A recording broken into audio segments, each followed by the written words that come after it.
provided by Commissioner Barr, and then we'll follow that with the Pledge of Allegiance.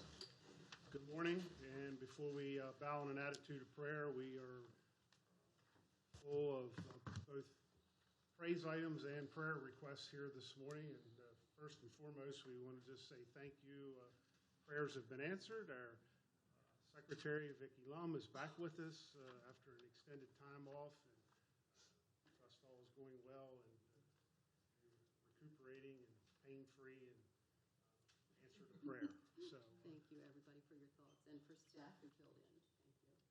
And likewise, Commissioner Klein was still unable to be with us here this morning, but he is home recuperating. I think he's doing fairly well as can be expected. And we continue to lift up our brother and fellow commissioner here, Jeff Klein.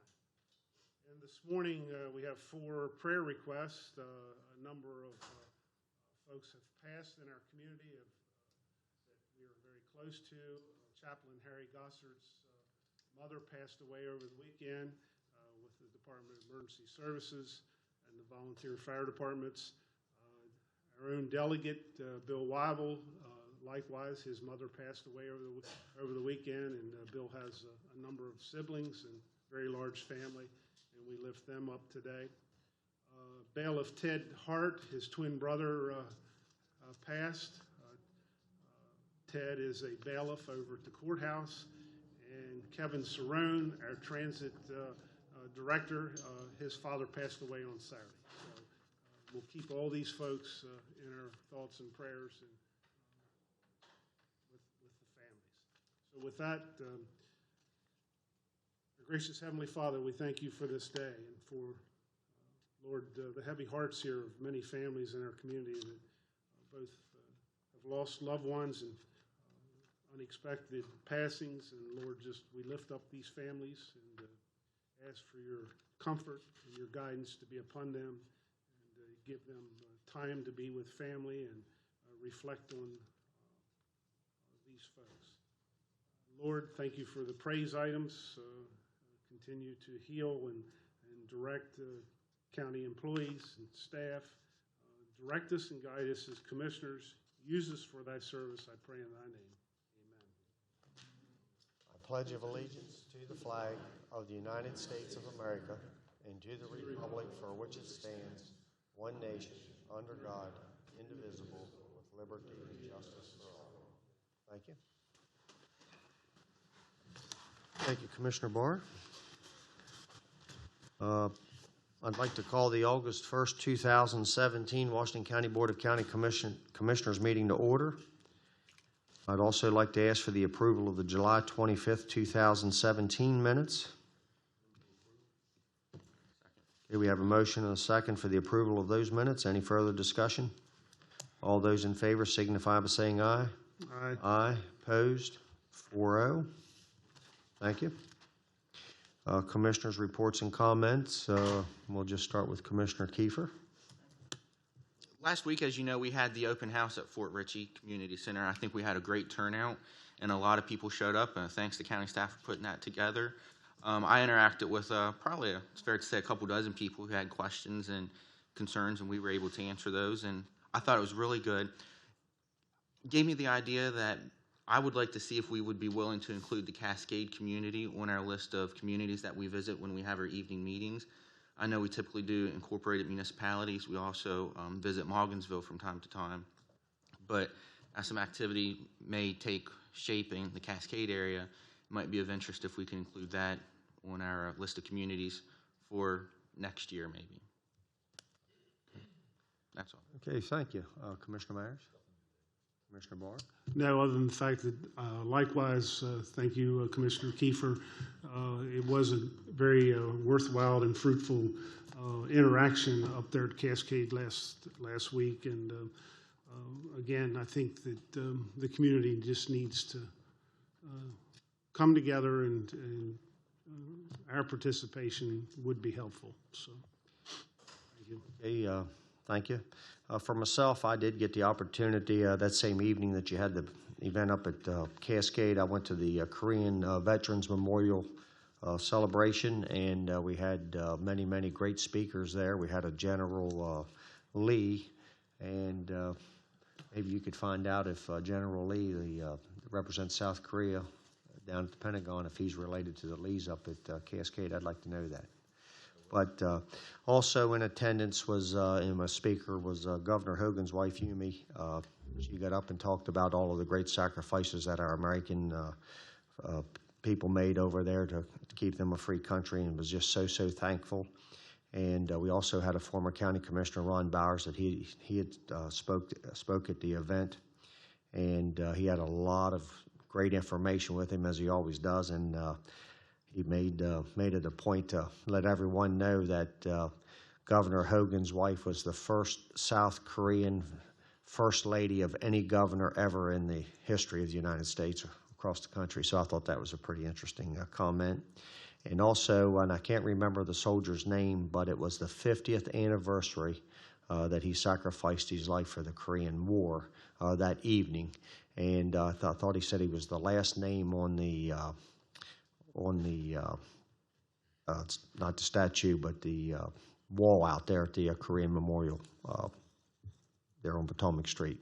And if any of you have never been out there to the Korean War Memorial there on Potomac Street, there were the old high school. It was an old high school there at one time. I guess it was the Hagerstown High School, John. And many of those fellows that lost their lives in that war went to high school right there, so it was a very appropriate place. And I think if you went out there and visited that memorial, you'd see it's a very special place for Washington County and the city of Hagerstown.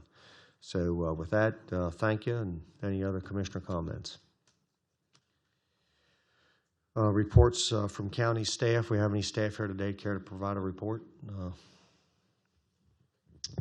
How are you, Mr. Rodnair? Good morning. Good morning. Just take a moment of your time. I'm here this morning to request permission from the commissioners to accept a grant offer from the Federal Aviation Administration in the amount of $250,375. This grant will be used to replace a 1988 aircraft de-icing vehicle at the airport. The total funds available, $278,000. The share from the FAA is $250,375. County share $13,910, and the state share $13,910. This vehicle is currently out for bid right now. We open the bids next week, and then we'll be coming back to you for the actual bid award. But we have the grant offer ahead of the bid this time, which is a little bit unusual, but we wanted to get in here to make sure that you're okay with the grant offer. And I was just going to ask him, what will they do with the? We'll probably put it on Gov Deals, Okay. the old vehicle. Yeah. Yeah, we'll sell it. Yeah. Need a motion? Motion to approve. Second. Motion and second for the approval of that information. Any further discussion? All those in favor signify by saying aye. Aye. Opposed? 4-0. Thanks very much. Thank Have you. a good day. Phil, once that vehicle sold on .gov, the airport gets to keep that money, or does it go? Okay. Okay. Thank you. Okay. Any other staff with reports? Mr. Hayes, good morning. How are you today? We're doing well. Just a few minutes of your time here to give you some updates on a couple projects through the Division of Emergency Services. I'm happy to report that the VIFIS study that is designed to develop a comprehensive emergency services plan for Washington County is now in the county in its first draft. We're working with the Volunteer Fire and Rescue Association's leadership and division staff to go through the document and make sure that the information that we provided from the county is represented fairly and accurately, and that the report reads consistently. At that point, we'll work it through the following channels, which would be the Volunteer Fire and Rescue Association membership, the ESAC, and ultimately present here to the Board of County Commissioners for your acceptance as a document. The study itself included all 26 volunteer fire and rescue departments, the Volunteer Fire and Rescue Association. It's the first study that the county has done that also included the City of Hagerstown Fire Department and its service delivery abilities. We also looked at the Washington County Regional Airport, and we looked at the Division of Emergency Services in its entirety. So through that, what we're hoping to have are recommendations that will look at our standards of response cover, which basically the big part of that is relative to staffing. It's one of the things that we know we're struggling with in Washington County today. The volunteer staffing continues to struggle in numbers and hours that they have available to provide services. We also are working through a staffing plan that under advisement from the commissioners that at some point we'll be bringing forth. We're working with the county administrator, budget and finance, and ultimately we'll present this to the Volunteer Fire and Rescue Association's leadership for endorsement to consider hiring county career staffing that may augment the volunteer staffing and work side by side to try to make sure that we can deliver the service at a level that is expected of our citizens. And the last thing I really wanted to update on is the approval by the Maryland Fire and Rescue Institute as the Division of Emergency Services for Washington County as a training academy on behalf of MIFRE, which will allow us to add that as a component to the Public Safety Training Center when it's built, and we'll be able to schedule classes more in line with our scheduling needs. MIFRE does a great job currently, but they're based on statewide need and statewide availabilities. This will allow us to deliver the same curriculum here locally in Washington County through the Maryland Fire and Rescue Association or Institute, and do it through our Public Safety Training Academy. And that's one of the initiatives that Director Lewis has headed up for us, and we're happy to report that we received that letter of endorsement last week. Outside of that, that's where the division is today. Thank you. Any questions for Mr. Hayes? All right, thank you. Thank you. Thank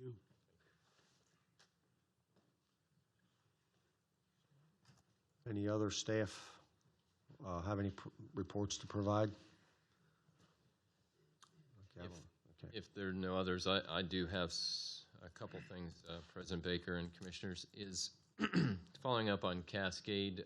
It was reported we had about a little over 200 visitors to the open house last Thursday evening, so that was quite successful, and I think a number of you got to talk to individuals there. I know staff did a wonderful job with the poster boards and the refreshments and so forth. I think they were out of cookies or nearly out of them by the end of the evening.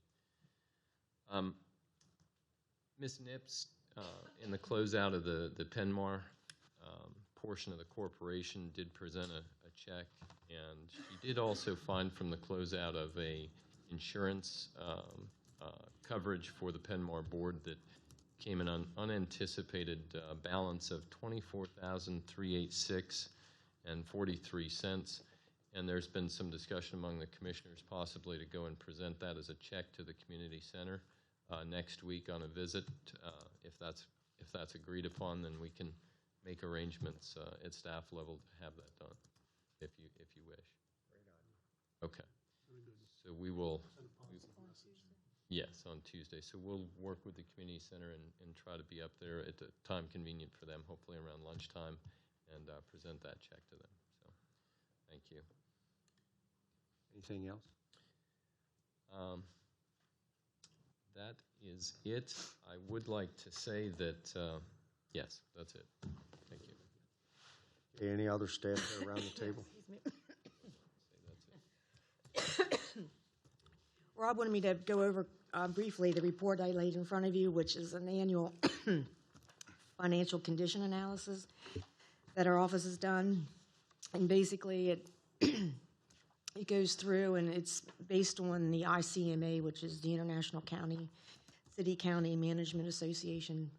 And it takes several components of, you'll look at the report, if you look on the third page, just the general layout to go over with you. I'm not going to go over it in detail, but the first 2 pages will actually look at some indicators or ratios on, can the county pay its bills now? And part of those would be looking at our cash reserve ratio, which on page 3 you'll see went down in 14 and 15. That's mainly due because of the snow removal that we had to cover in those fiscal years.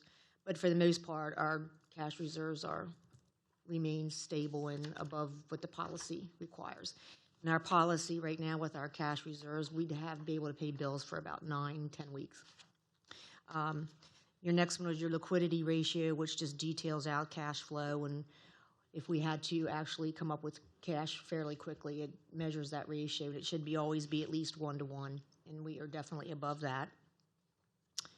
Your next one is the expenditures per capita, which is basically, it's looking at our service costs that the county provides to the citizens. And consistently, Washington County, you'll see on that chart, we've been in the bottom 4 out of the 24 counties in Baltimore City across the state of Maryland. In each one, you'll go in, I'll tell you what the purpose is, then I go through and give a description of what the ratio means or the benchmark means, and then over on the far right, there'll be an analysis of the results of those ratios. Expenditures per capita have crept up a little bit, but you can read that, and that's mainly because of the fire and rescue increases of outpacing available revenue increases at this point.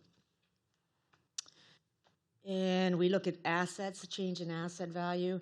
You see where it dropped down a couple years, and that's mainly related, if you remember back in the recessionary period, we actually eliminated all capital outlay requests and reduced our capital improvement program. But in 15, 16, 17, we've actually started replacing those replacement programs again, like the sheriff's vehicles and county vehicle programs, where before they were actually eliminated down to 0 because of the revenue stream. We also look at the long-term debt, and we look at the debt service payments on the next couple pages. Our long-term debt still remains below industry standards. We should be less than 3% or less of our assessed value. We're not anywhere near that at this point, so that's still considered low. And the rating agencies, as you're aware, consider our debt to be in the low range.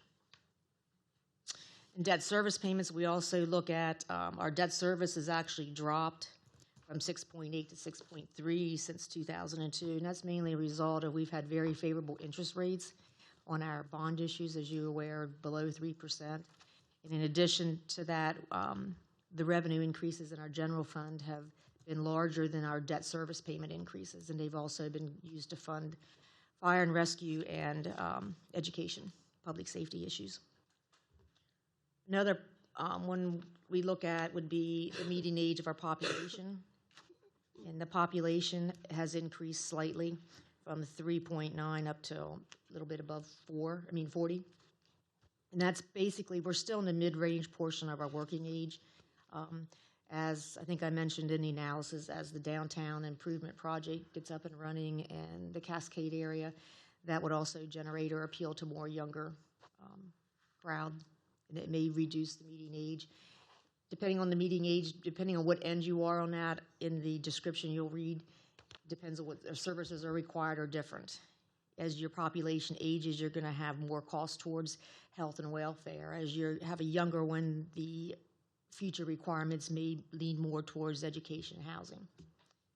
They both have different requirements, so you try to watch that ratio a little bit to see what may be coming in the future.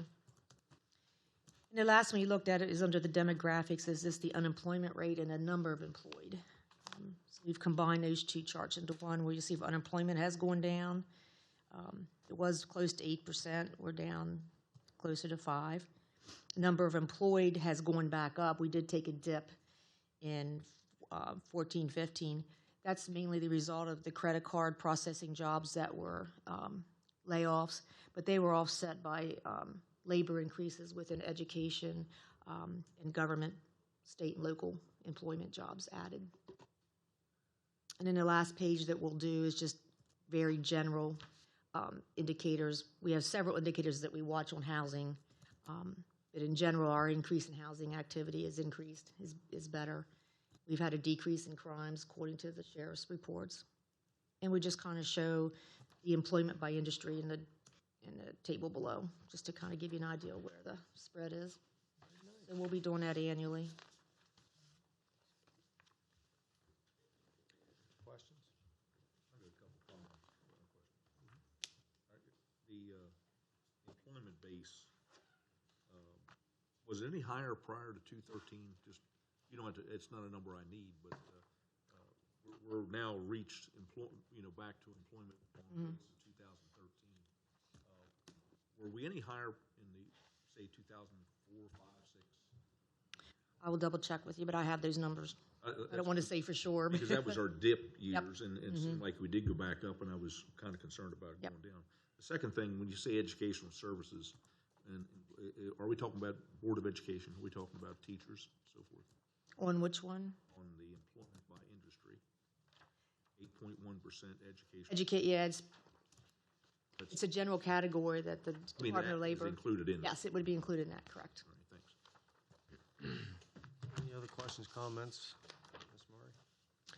As far as a comment goes, Deb's, both this report and if you check both commissioners, staff, and any citizens, check Deb's website, Budget and Finance website that's under the county's website. There is a host of information and documents available there with timely, current information that I think does a good job as this summarizes what good financial condition, thanks to Deb and her staff and the commissioner's work, the county is in. And I think sometimes that is overlooked, but it's incredibly important in bond ratings and overall overhead expenses. So thank you, Deb. That's available. That's been posted on our website too. Thank you. Any other staff comments, reports, boards and commissions? I do have a proposal from the EDC to appoint the Municipal League representative, Donnie Stoudemire, to a first 3-year term through June 30th, 2019. So moved. Second. Okay, motion and second for that recommendation and approval. Any further discussion? All those in favor signify by saying aye. Aye. Opposed? 4-0. Thank you. Okay, citizens' participation. We have any citizens here today care to participate? Yes, sir. Please come forward. State your name, address. Is there anybody else who wants to talk?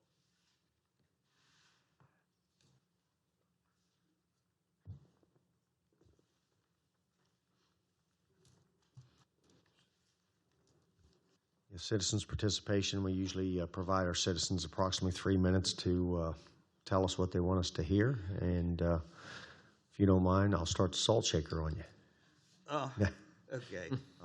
Wait, could you hold off for a second? Let me start my watch. I'll start it over. Good morning, County Commissioners. My Good name is morning. James Devine, Post Office Box 2217, Hagerstown, Maryland. I come to speak to you about a matter. I have a statement, and then I have a story behind that statement, but I have to cut the statement short because I'm only allowed 3 minutes. The president is a pathological liar, dangerous, intolerant, Russian puppet, not qualified to be a leader of this nation. He supports Arab nations that restrict women's rights. He supports Poland, which is turning into a dictatorship. He institutes Muslim bans. He insults the Latino population. Denies climate change, degrades consumer protection laws, degrades the courts, news medias, and he puts and he did not drain the swamp, but he brought the swamp in by millionaires and people that do not know what poor people live like. He degrades the values and morals of this nation to the world. The president thinks he's running a reality show. His son-in-law, the campaign manager, colluded with the Russians to throw this election. The president said he did not know about it, but was encouraging the Russians to interfere. He's a pathological liar. He knew about it. He's committed high crimes and treasons against this nation and democratic governance, and all should be hung because of it. No one is above the law to suggest that the most powerful people in our nation should escape liability when they violate clearly established law, defies the most fundamental principles of our legal system and society. The NRA is right, that the independents and liberal people of this nation have to take up arms to defend the fundamental principle of what this nation stands for. This is a war for freedom and democracy. This nation needs more martyrs to sacrifice their life, to neutralize the Republicans and conservatives of this nation, and I urge them to do so.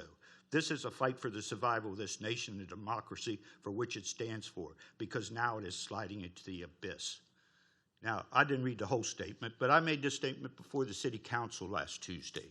And because I made this statement, Chief Brito of the city police department called in the Secret Service CIA in on me. I had these people follow me around town last week. They came to where I lived, invaded my privacy, invaded my personal life. I felt like I've been raped by these people. Free speech is free speech. You know, people are allowed to say what they say. McCarthyism is alive and well in this country. You know, and all these people were Republicans. There's a retaliation of this country. You know, when you talk about fascism, that's what this country's going to. There's 10 points of fascism. One is to control the media. The administration have done that. The second point is to attack people that disagree with what they're doing. And this is what's being done to me. This is, for over 40 years I've come before the commissioners, the legislators, the city councils, and spoke. This is the first time this has ever been done to me. And it's an insult to me. And when I ask these police department for information about these federal agents, they withhold it to me. They're impeding a federal investigation against me. They're impeding the right for me to defend myself in this matter. And they're doing it deliberately. This is an insult. This is an insult not only, you know, to me, but to the people of this nation. You know, when people have freedom of speech, they should be allowed to say what they want to say. You know, and unless that threat's carried out in some extent, but to have federal agents come in on me, you know, and do a criminal investigation on me is totally uncalled for and unacceptable in a society as it stands now. And I thank you for your time. Thank you, Mr. Fine. Okay, we have any other citizens here today care to participate? Okay, yes, ma'am. Mr. Vine, did you give your, did he give his address? Pardon me? Okay, never mind, go ahead. We just wanted to make sure you had your address. Perfect. Thank you, sir. Yes, Hi. ma'am. I'm Leslie Cruz. I'm at 4046 Trego Road in Keysville, Maryland. And I just wanted to say a few words about the first proposal on the agenda. You're going to hear a lot of information from Mr. Wood, and overall I think it's more expensive and more complicated than Mr. Wood makes it out to be. I also think that the facts are not what they seem. I think any advocate always presents facts in the best light for their proposal, and so I encourage you to read his information with that in mind. Funding is actually limited. The government only gives 50%. The other 50% has to come from the county. The 50% is based on an estimate. Any overruns come to the county. Any maintenance, which would be policing, emergency services, cleanup, crime is actually an issue as opposed to what Mr. Wood indicates in his proposal. Over the years, I've collected probably thousands of articles that document crime on rail trails. And those are the only ones that have been reported. And then further of those, the only ones that the newspapers have picked up. I find it difficult to believe that there would be absolutely no view shed. Usually funding is tied to some sort of string. Keep in mind the jail. You have to go around it, which means you go on roads. In my view, a security camera is not going to do it. And the northern portion of the old rail bed is actually active. CSX was not interested. I can only imagine that if CSX is interested, they would want indemnification, which would have to come from somewhere. And I also think that we have to keep in mind the multiple bridges, the waterways. And the waterways, the crossings not only need to be safeguarded, but then you have an issue of liability for kids coming to attractants like pools, right? All of that body of law regarding pools and kids. Same thing applies to waterways. Same things apply to agricultural vehicles that may be of interest to children. From an agricultural standpoint, we have a number of issues to work out. Use of herbicides, pesticides, equipment crossing, livestock crossing. I know that Mr. Wood says, oh, they're simple to design. Maybe simple to design, but difficult in practicality. I think the driveway issues that Mr. Wood will talk about, the Funkstown analogy actually is not comparable.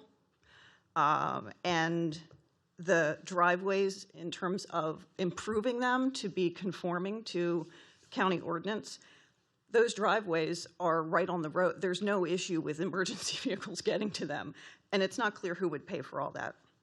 Overall, the legalities are complex and real. The ownership needs to be researched and determined and negotiated. All the legal documents need to be set forth. And if there are portions of the railway that DNR does indeed own, then the easements need to be negotiated, documented, recorded in the courthouse. Real estate taxes need to be dealt with. And to be honest, I think it's interesting that we're here talking about this at all when we've got a drug epidemic in this county. Are you almost done? Yeah, I am. Okay. I am. I'll leave you with this. There are homeowners that have researched their deeds. Some have concluded that they are reversionary interests. Some have concluded that they indeed own the property, have submitted letters to DNR asking them to prove their ownership. No result. And some owners like me have submitted claims to their title insurance company, having the insurance company conclude that they indeed own the old rail bed. Letters go to DNR, no response. Thanks so much. Thank you. Any other citizens here today care to participate? Yes, sir.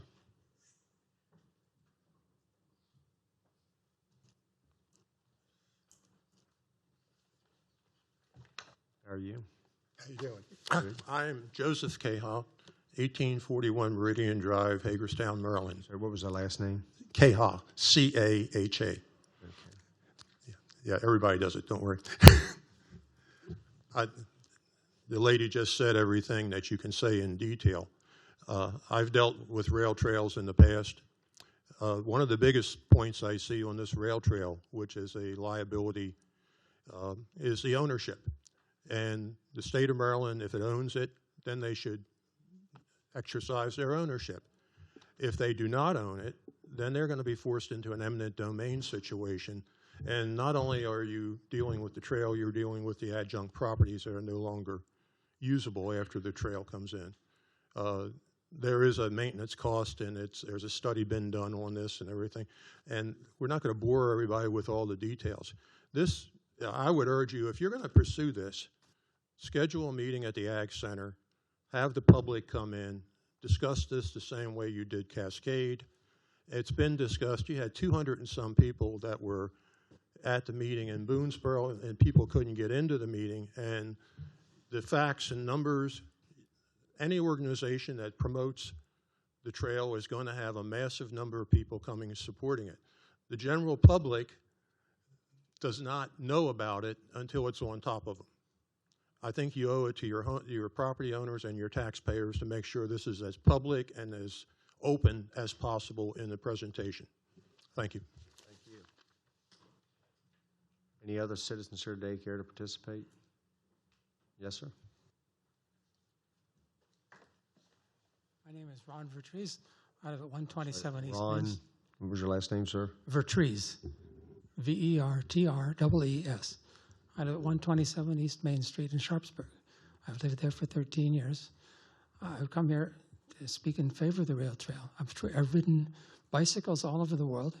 I'm getting a bit old now, but I'm still able to ride up Red Hill and over South Mountain, and it's been a very important part of my life. And I want to encourage you to promote this rail trail. I'd be glad to give my own money to it if I could in any way help it. It's not just an ordinary rail trail. Most of the rail trails in the world are built along more straight lines. You'll see that down at the W&OD Trail in Virginia. They're not very interesting because they're so straight. They're built later in the history when the trains were going faster and had to use straight lines. But this one was built very early, and it curves around mountains and goes through many different types of terrain. I think it'll be a real gem, not only for the county, but the state and the whole United States. It'll bring people here, and they're good people. And I've never heard of any problems riding bicycles. You don't see that along any other trail. I've ridden in many countries, in Europe, in South America, in New Zealand, and I've never heard of anybody complaining about bicyclists. These people who have their adjacent properties are encroaching upon them, and they want to protect their encroachments, but that's not beneficial for the general public. That's just selfishness. Thank you. Have any other comments, citizens' participation? Okay, that concludes citizens' participation. And we are now ready for the Civil War Trail Project. Mr. Wood, consultant, and also Dan Spedden, Washington County Convention and Visitors Bureau. How are you two today? Just fine, thank you.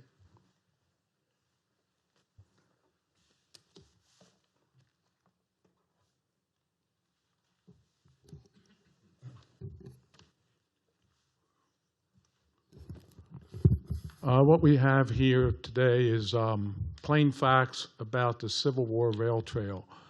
And what you see in that picture is 3 generations of a Hagerstown family enjoying the Western Maryland Rail Trail. Good morning to commissioners, county staff, and members of the audience. My name is Chip Wood. I'm a retired engineer, and I'm assisted by Dan Spedden, president of the Hagerstown, Washington County Convention and Visitors Bureau. I would like to switch the slides myself, please. We're getting ahead. Let me get it back.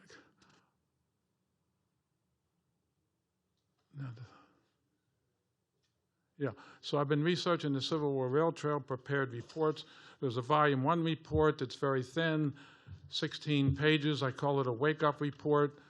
There's a volume 2 that's 85 pages. I call it a sleeping pill report, because if you read 2 pages, you can fall asleep. However,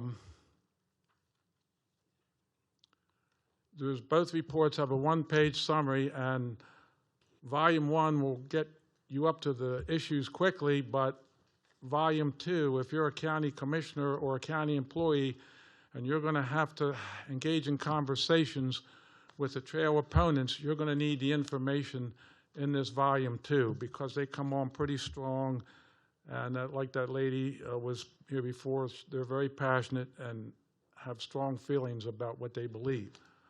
I'm asking for the county staff to review these reports.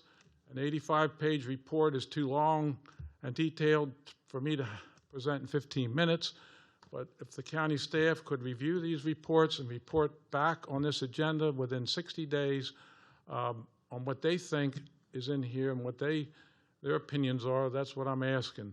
Today, I can only do highlights. My research process is I research county policies on the website. I research county records and files in the county offices. I interview county employees, and I assess whether the county is following its designated programs found in its policies.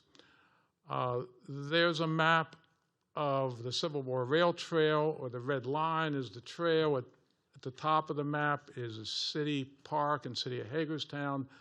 At the bottom is a Potomac River, and it goes 24 miles from the city to the Potomac River.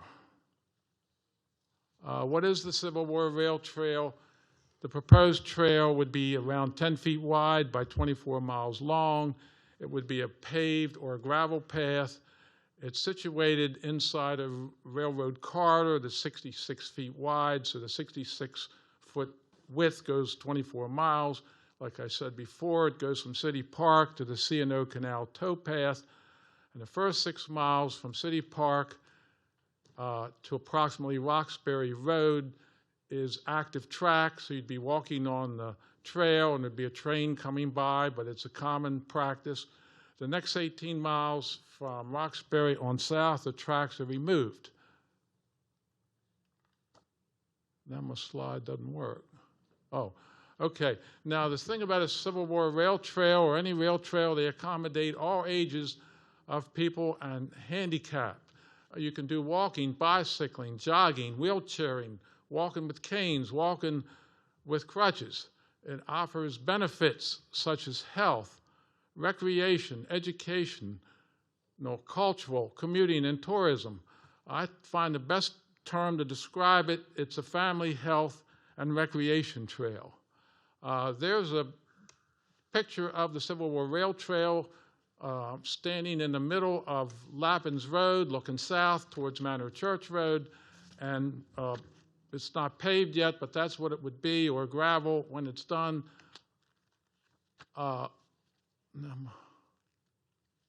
That's the same family we saw before. They could be walking on that Civil War rail trail, but there they have to go 20, 25 miles to Clear Spring, or they could go to 2 miles to City Park, or go 5 miles down to Lappin Road to get on the rail trail. Now, a brief history. The State Department of Natural Resources purchased the rail trail corridor in 1991. The project was first considered and discussed in 1993 and 94. It was halted in 1994 because of protest, and then the county initiated the project in January of 2012, and 6 months later the county halted. They were doing a study in July because of resident protest and uncertainty on who owns the rail corridor property. The project is stalled. Why? The project is caught in a political deadlock between the county and the state.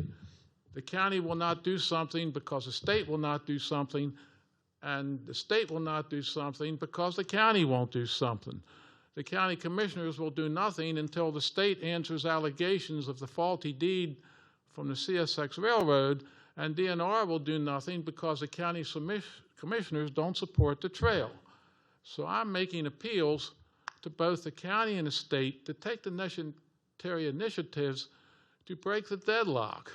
I'm appealing to the county and the state to support a fresh study of this project. My reasons for requesting commissioner action, back in 2012, the commissioners were on the public records for embracing the Civil War Rail Trail with avid enthusiasm. They wrote a letter, they issued a press release talking about bringing jobs in, talking about recreation and health and benefits, and county planning and zoning policy indicates there's a county-wide deficiency in parkland for walking and jogging. The worst deficiency is in South County, and the Civil War Rail Trail could reduce that deficiency. County records show that 700 county residents support the rail trail versus only 80 who oppose. And of the 80 who oppose, about 70 live in South County. By that I mean south of Roxbury Road. Of the 700 who are in favor of the trail, about 345 live in South County. That's almost half of them. So if you take 345 that want it in South County versus about 70 who don't want it, the math just doesn't work to me. Grant funding, I'm getting on money issues, grant funding is available for multiple state agencies and private entities. Another money situation is that we're wasting $1,200,000. The stalled status of the Civil War Rail Trail makes this waste because back in 1991, when the state gave the railroad $550,000 to purchase the land, the state instead could have put that money in a savings account that would earn 3% interest. Today, that savings account would have $1,200,000 in it, and the interest would earn $36,000 a year. Well, guess what? Today, we don't have the $1,200,000 in the bank, and we don't have the trail. It costs $100 a day, like today, just because the trail's sitting there not getting anything done. All right, opposition concerns. There's a lot of opposition, and I tried to look at every concern that's possible. Many of the concerns are either mistaken, they're wrong. Other concerns are half-truths. They present half the truth that benefits their point, but they neglected to bring out the point, other half that doesn't benefit their point. But most of them have workable answers. And I say consider the rights of the public majority who want the Civil War Rail Trail versus the rights of a few who want to bar public access. I'm going to look at 4 objections. why is the need for the Civil War Rail Trail? Well, as I previously mentioned, county planning and zoning says there's a county-wide deficit for walking and jogging, especially in South County, but calculations indicate that in South County, it's short 138 acres for walking and jogging parks. And the Civil War Rail Trail provides 178 acres. Well, there you got it right there. Why the name Civil War Rail Trail? The trail connects 3 urban centers where significant Civil War events occurred. The city of Hagerstown had 4 significant events, one of which was where the Confederates occupied the city and they threatened to burn it down unless the city paid a ransom of $20,000. The city paid it and they didn't burn it down like they did Chambersburg. Town of Keedysville had significant Civil War events there. The town of Harper's Ferry changed hands 4, 5, or 6 times between the Confederates and the federal troops. Also, the trail connects 5 sites of Civil War activity. Who owns the rail corridor property? There's a Bill Daley gentleman. He wrote a letter in July of 2012 that indicates the state received the flawed deed from the CSX Railroad, and therefore the state may not own the property. This letter was a major factor in the commissioner's decision to halt the trail in July of 2012.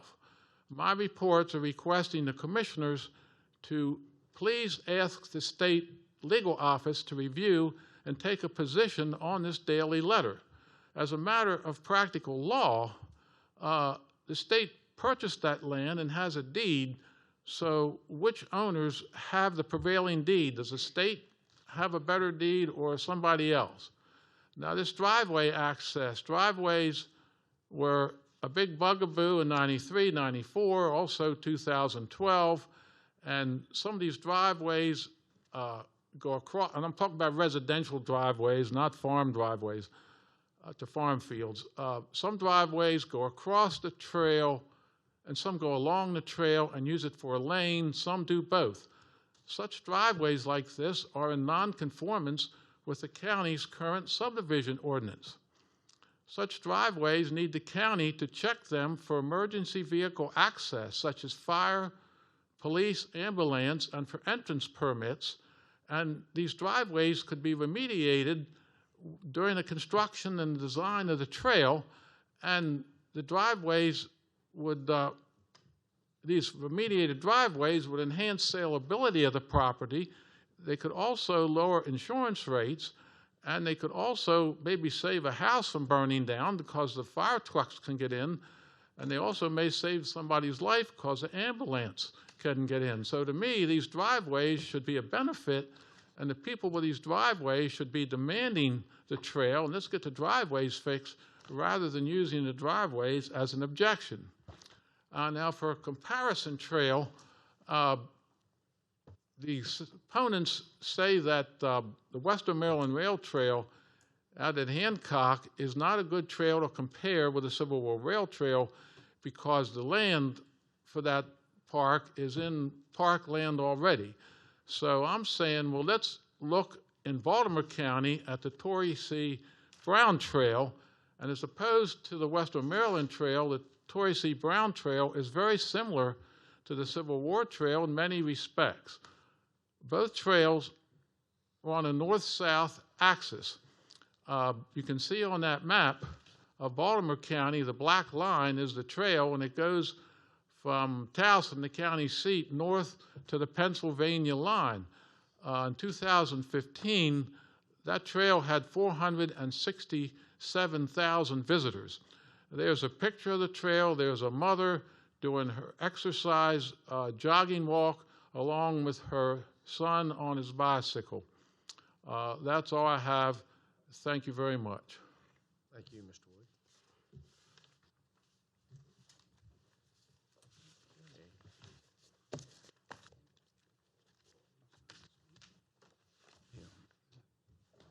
Spedden, you have any comments that you'd like to make? I just came to back Mr. Wood up in case there's any questions. But as you can imagine, as your tourism director, Okay. I'm very much in support of the trail. State and national parks are the number one reason people visit Washington County, Maryland. Trails are the number one reason that people visit our state and national parks. This would be a state park project. So we heard earlier about the county having to pay half, the county having to do the maintenance and the enforcement. The county doesn't do enforcement on state parks in Washington County. The Natural Resource Police do. The state pays for the development of a state park for its operation and its maintenance. This would be a state park facility, not a county facility. Thank you.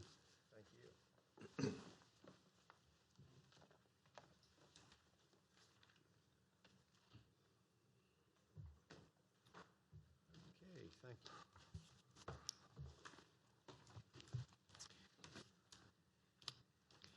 Okay, next on the agenda, property acquisitions for Trego Road Bridge Project and Trego Mountain Road North and South Culvert Replacement. Ms. Small.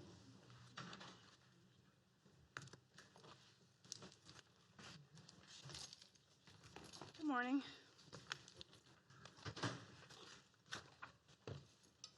Good morning, how are you? This morning I'm here for the property acquisitions for Trego Road Bridge Project and Trego Mountain Road North and South Culvert Replacement. I'm Susan Small, Real Property Administrator. My recommended motion is to move to approve the option agreements for the easement and fee simple acquisitions along Trego Road, Trego Mountain Road, Twilight Lane, and Alva Court for the purpose stated, and to adopt an ordinance approving the purchase of said areas and to authorize the execution of the necessary documentation to finalize the acquisitions. There are 5 properties in the area of Trego Road and Trego Mountain Road in Keedysville that require partial acquisitions and temporary construction easements to allow for the culvert replacement and drainage improvements on Trego Mountain Road and a bridge replacement on Trego Road. You'll see the chart there showing all of the properties and the amounts that we're taking for the projects in temporary construction easement and fee simple. The fiscal impact total would be $8,750, and it is a budgeted CIP project. I provided aerials there to show the areas as well.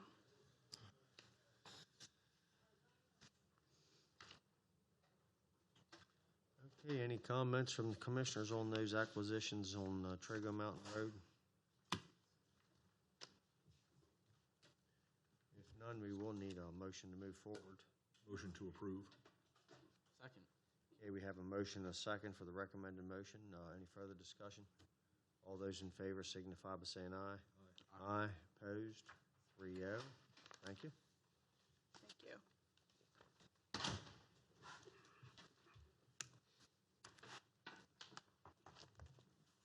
Purchase of 14201 Pennsylvania Avenue, Hagerstown, Maryland.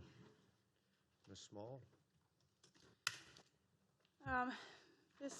The motion is to approve the agreement of sale to purchase a property at 14201 Pennsylvania Avenue for the purchase of the future Showalter Road extended and to improve the safety at the intersection of Pennsylvania Avenue and Showalter Road. If you recall, on May 16, 2017, county staff presented to the board a verbal agreement with the seller to purchase the property at $150,000. The purchase agreement was tabled until costs on raising the buildings were identified. A bid of $17,600 was recently obtained to raise the buildings on the property, and an offer was presented that reflected the costs involved, and the property owner counteroffered with the original proposal of $150,000. So today, staff is seeking the board's approval to move forward with the formal agreement of sale and settlement. The fiscal impact would then be $150,000, and there is available budget in the capital improvement plan. Move to approve. Second. Well, I'm just going to give a motion and a second. Any further discussion? I have a question. And I'm just maybe not up to speed on this particular project here. So we would be, in the future, purchasing more property, I guess it's towards the west, to extend Showalter Yes, towards Road? Paradise Okay. Church, yeah. Are those homes in there? How are they affected? There's a couple farms. We've already spoken to the farmers, and they are in favor. And There's more property that's vacant behind this land, and I've spoken to that property owner, and so far everyone's given me a verbal. We do have a little bit more property to talk to, property owners behind the vacant land. There's a couple homes that are involved in that, but I haven't approached that property owner yet. Okay, and I'm talking about the ones in particular. It looks like I'm not sure what type of housing it is. Maybe they're mobile homes. Maybe they're Some of them are mobile, yeah. long duplexes or something. I kind of see on my paper here, which is showing right there. There's an existing. Is it an alleyway? Is it? There is an existing right-of-way that is currently owned by the farmer at the very end of the lane. The county has an easement to access our water and sewer down there, but we would have to take a wider strip for this road. So that would impact at least those 3 houses on the end? Yes, okay. Yeah. So where's this road eventually going to come out at? Rob, do you want to talk about that a little bit? Paradise Church Road. That right now there's a is that the correct road? There's Paradise and Paradise Church Road. This would come out on Paradise Church Road. What's not said in here is that Longmeadow Road is continually congested. It's overburdened. There was a plan probably over a dozen years ago to make that a 5-lane roadway. It appears just by dimension that a 5-lane roadway on Longmeadow Road is not viable. There is, however, from emergency services, a number of different concerns about access, continued access on Longmeadow Road. This is another viable access point for traffic, largely passenger vehicle traffic that may extend on the corridor to get to Showalter Road and the intersection. It is in the CIP budget for long range in the transportation plan for that corridor to make a connection. The intersection, the house, back to the house itself, was hit by a tractor trailer. It was the most opportune time and the least cost time to say this for that particular property to acquire it for future improvements and the corridor that was anticipated to come through at some time in the future. In the CIP, how far out is that, Scott?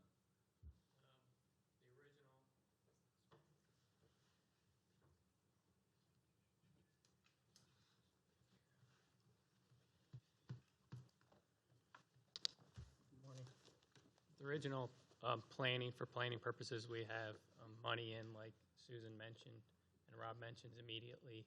And then several years out, we have for the future plans moving forward.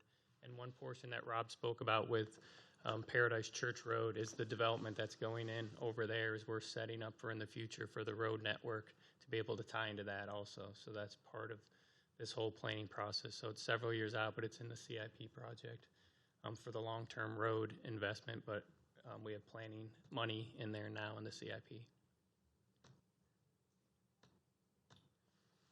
And for a number of years, that development on Paradise Church Road has already been approved. So with that... Zoning of those farms, are they agriculture or?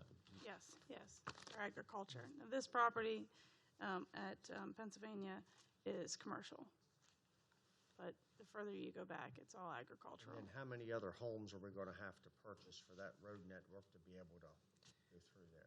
Along that right-of-way, there are a few mobile homes in there, and I think we estimated, let me pull the aerial out.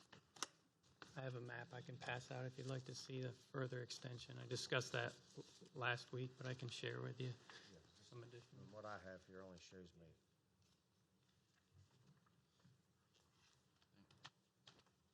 And you say that lane's already in place there? Yes. Yeah, the lane currently goes all the way back to the 2 farms at the end. And there's at least 3 trailers or mobiles that we'll have to purchase. Let me get my glasses. Can you go into and explain when we visited with the farmer that owns the property that the easement is on, the use of that access lane that has occurred over time? Yeah, the property owner that has where the mobiles are located, that's Fortney's in there.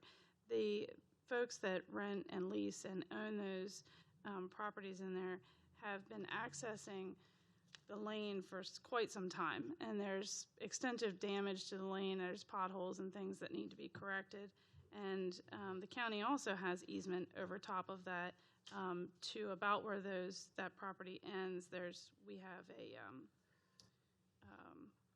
an access to our water and sewer pump back there, so we needed access over it already. And the farmer was concerned because the costs were falling on him to replace all of that. So that road gets used quite a bit from all of those homeowners back there. Scott, is that an approved access right now? Back to the pump station? Back to the pump station? Yeah. For the mobile home park? Into the mobile home park, yes, they have one. It is approved One access. access, yeah. It is an approved access. Yeah, they're currently using it. Not are they currently using it, is it an approved access? An approved access, yes. There's a driveway that goes into their park off of that, yeah. Okay, So any if other? it's an approved intersection, I don't. I mainly think it wanted to meets see the current map there. I didn't. Standards. Paradise Church Road, sorry, the map that you just provided to me. That's a big help to me right there. Okay, any other questions, comments? We have a motion and a second. No further discussion? All those in favor signify by saying aye. Aye. Opposed? 4-0. Thank you. Thank you.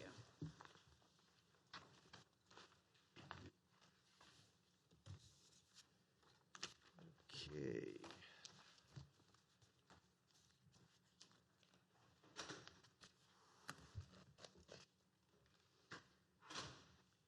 Okay, Ms. Small again.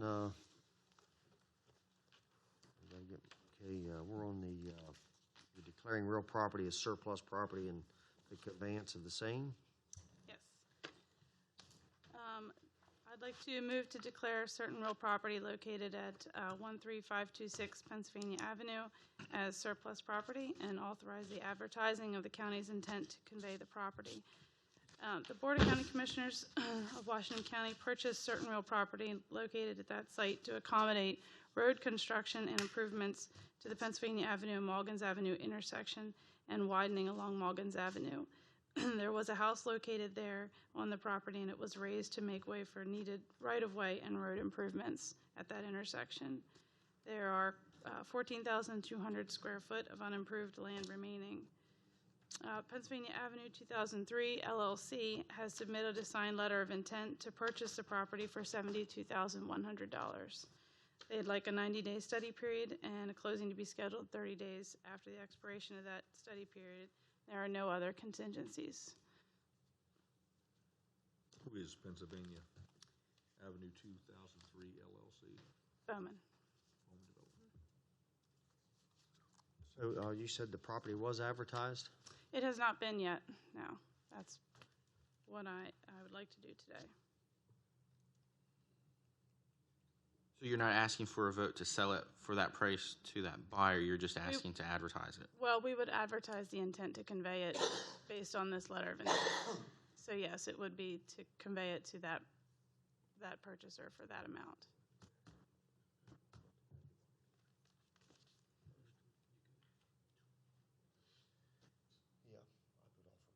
Me, I don't know why we would, if we're going to sell it, we'd put it up for sale and sell it like we have other properties. We can do that. They have offered I comped it out, and it comes up to what other properties under highway interchange are selling for. They've offered the exact assessed value that we currently have on our stats. So you want to offer it to public sale? Well, I would think you'd advertise it and give everybody a chance to buy it. I mean, that's just my position. I mean, I don't know what the other commissioners care to do. What's the total size? Do you have the It's a third of an acre, 14,000 square 1/3 feet. acre? I guess the bigger question is who owns the adjacent property? They do. And this property has no current access to either Pennsylvania Avenue or Morgan's. It's right on the corner. Can you go into the history, Scott, about why we own this piece of property, perhaps for Morgan's Avenue improvements that were long ago? Sure, exactly. Explain that what Susan's trying to get at is that there's no other use for it. We really don't want an access or a driveway on that particular location. Correct. As Rob stated, the Morgan's Avenue project that was constructed several years ago, this was part of the intersection improvement projects at that point in time. We needed to raise the property at that point in time to deal with the widening intersection, and then this has come about over time. Again, the county's owned and maintained the lot over the years, and now this is the opportunity. And like Susan said, with comparables to the amount per square foot, acreage cost, from what we've seen on the appraised values, we've want to move forward with the recommendation to go ahead. And again, it's their adjacent property that they'd get the most use out of. And again, with no access there, when we built the project, knowing in the future what would come about. Who owned it? We bought it.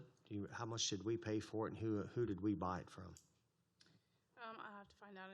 We bought it. When was that project done? And that was before. Early to mid 2000s, and when most of that work was done. It was a long time coming. There was over 30 properties, I think, on Morgan's Avenue at the time that the county had to go through. And It looks like we bought it in 2002 for $131,000. That being said, we took a good portion of it to widen the road. What was the size of the lot then? I don't know if I have that information. And how much did we pay for it? $131,000. Was there a house on the then? There was. We raised the house, yeah.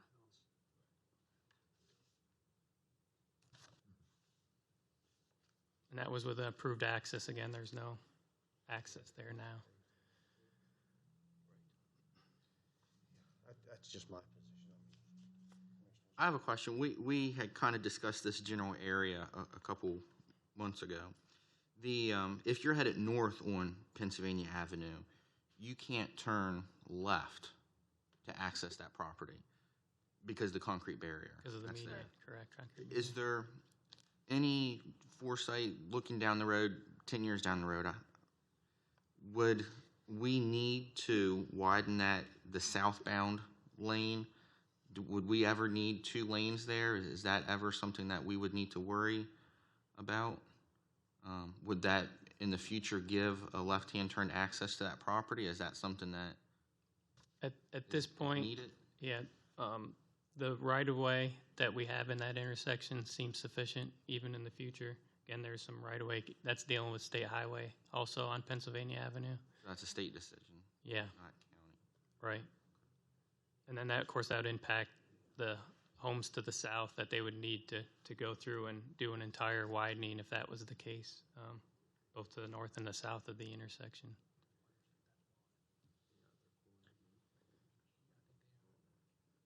If I could ask John a question. To suit your request, President, to move to declare surplus would then allow it to be advertised and listed as a property, correct? Right. I mean, if the county's looking to sell the property, they would have to do this anyway, or notice of intention to convey. Many times we have an idea about who we were going to convey it to, so that would be done at the same time. I think in this case, and you can correct me if I'm wrong, the property owner, I guess the adjacent property owner, contacted the county and made this offer. That's what prompted this. But I think what you're saying is there's no access to that. There would be no access to that lot, right? Right. Correct. So if somebody purchased that, they would not have access to Pennsylvania Avenue or Morgan's Avenue right there. Right. Correct. Yeah, being so close to the intersections after the improvements were done, it makes it unusable in that respect, Right. to getting access. It used to be limited to anyone other than somebody who may own an adjacent. Yeah, Jason. I'm going to go out on a limb here and say they may have a right in to the property where there's a right turn lane. You can see in the image there's a right turn lane, so they may have a right in to the property. But there's certainly no access out making a left-hand turn.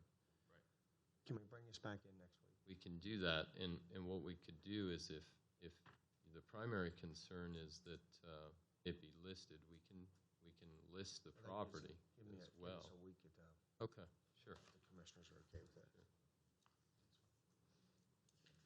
Do you want to, okay, if you just want to wait to, Well- we could go ahead. I think what you were asking was whether we go ahead and start our advertisement of our intent to convey. That's a 3 or 4 week process to do that. Without determining who paid it's to gonna any go to. party in particular. Right. If that's acceptable. Okay with that. Got to do it anyway. Might as well get that ball rolling. It wasn't anticipated the county would want to keep regardless of who it goes to, that the county would want to keep the property in perpetuity. So the first step is to declare it surplus, and then we can determine next week how we want to move forward after that. Okay. Consensus? Is that what? I saw 3 nods. If you're going to declare it surplus and go ahead and advertise our intent to convey, go ahead and do that by motion. That will declare it a surplus, would allow that to go ahead and be advertised. And when I say advertised, that's the legal advertisement. That's not whatever other advertisement someone may do. But from a legal perspective, the county has to declare a piece of property surplus and then advertise in the legal ads our notice of intention to convey. So that's what I'm talking about when I'm doing that. So if the county decides later on to do something different to try to advertise this property, that's different than what I'm talking about today. Okay, so that motion is different than what, It's just to advertise the surplus. to that It would we be a aren't- motion to declare the property. because there are other adjoining property owners that It may, may have an And I think that's a very good point. This process would allow those property owners to see the advertisement and to make comment on the process, correct? right. That's the public notification. Right. So that is the clearest path forward. So the motion will be to go ahead, motion to declare the property surplus and advertise the county's intent to convey the property. No more than that. It's not to anyone in particular. It's just, it starts that whole process. And then. I agree to that. And then we can bring any comments back that Susan or staff may receive. We have a motion and a second to declare surplus and advertise to convey. Commissioner Barr made the motion. Commissioner Kiefer seconded. So motion second. Any further discussion? All those in favor signify by saying aye. Aye. 4-0. Thank you. Thank you. Thank you.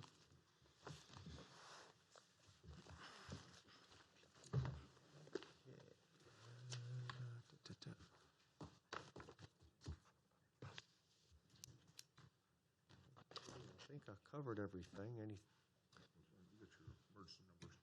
That's been, okay, if I haven't missed anything, I'll need a motion to go into closed session for reasons stated. Second. Okay, motion second. Any further discussion? All those in favor signify by saying aye. Aye. Opposed? 4-0. Thank you.